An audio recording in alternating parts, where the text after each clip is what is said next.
Na sisi katika majukumu yetu tunafanya katika sekta tofauti tofauti.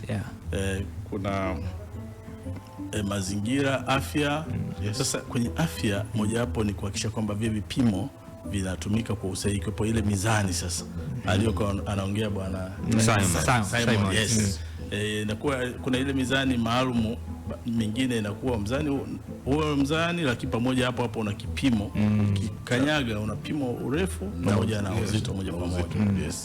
Ofichi ile inasaidia madaktari kuweza kuandaa dozi sahihi, kwa sababu matibabu mengi sana yanapitia kwenye uzito wa mgonjwa na urefu wake. Yes. Nyie mnaifanyaje ile?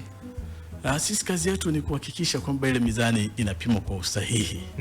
Kama ilivyokuwa dhima kuu ya wakala vipimo ni kumlinda mlaji kupitia vipimo sahihi. Sasa kazi yetu ni kuhakikisha kwamba tunawatembelea au watoa huduma kwenye hospitali na kushirikiana nao kuhakikisha kwamba mizani yao inapimwa kwa usahihi, kwa sababu ikipima tofauti inaweza ikaleta changamoto katika kutoa huduma.